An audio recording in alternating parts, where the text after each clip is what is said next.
সম্মানিত ভিউয়ার্স, আসসালামু আলাইকুম। একটা কথা বলবো, প্রবাসী জীবনটা অনেক কষ্টের। আমি আমার ভাইয়ের সাথে ছবিটা তুললাম, কারণ যে সময় শুনছি যে আমার ভাই চলে যাবে সে সময় আমার বুকটা ফেটে যাচ্ছে, তাই আমার মুখে কোনো ভাষা নেই। আমি কথা বলতেছি, মনে হচ্ছে যে আমার আসমানটা ভেঙে মাটিতে লেগে গেছে।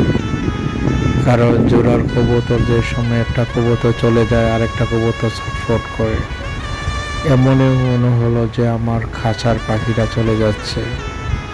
কারণ আমি ছোট থেকে বড়, আমার ভাই আমি অনেক কষ্ট করে আমি বুকে আগলে ধরে রেখেছি, আমি বড়। এটা হলো আমার ছোট ভাই। যে সময় বাড়ি থেকে বিদায় নিয়ে যাচ্ছে সবাইকে বলে আমি একটু আগে ভিডিও করতেছি, আমরা অনেক কষ্ট লাগতেছে। মানে এত কষ্ট লাগতেছে, মনে হচ্ছে যে আমার কলেজটা ফেটে দুই ভাগ হয়ে যাচ্ছে। তখন আমি লোকের সামনে কাঁদতে পারিনি, আমার বুকের ভিতরে জ্বালা কষ্ট নিয়ে শুধু আমার অশ্রুজোড়া চোখে দিয়ে পানি জড়ে ছুটে গেল। যে সময় আমি একটা ফোন দিয়েছি বাড়িতে বিদেশ যাওয়ার সময়, যে কতটুকু বাড়িটা গিয়ে যাওয়ার পথে বললো যে ভাই আমি সিলেটে আছি, তাও আমার অনেক কান্না পেল।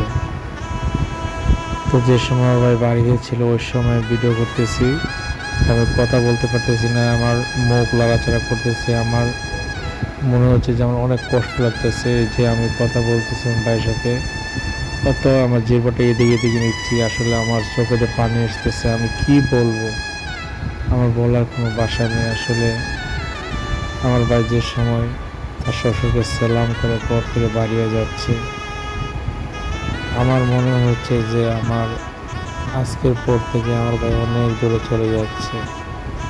কারণ ভাই যে এমন একটা জিনিস, পৃথিবীর লক্ষ্যের বাঁধন যতটুকু ছিন্ন ভিন্ন হয়ে যায়, ভাই বোন মা বাপ এটা কোনোদিন ছিন্ন হয় না।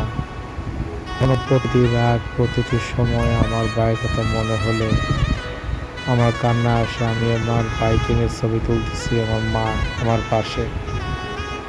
আসলে এটা তো ছবি নয়, এটা হলো জীবনের একটা ইতিহাস। আমার এতই খারাপ লাগতেছে যে আসলে কি বলবো, সে কথাগুলো বলতে গেলে আমার নিজের কষ্ট পায়, আমার কোনো ভাষা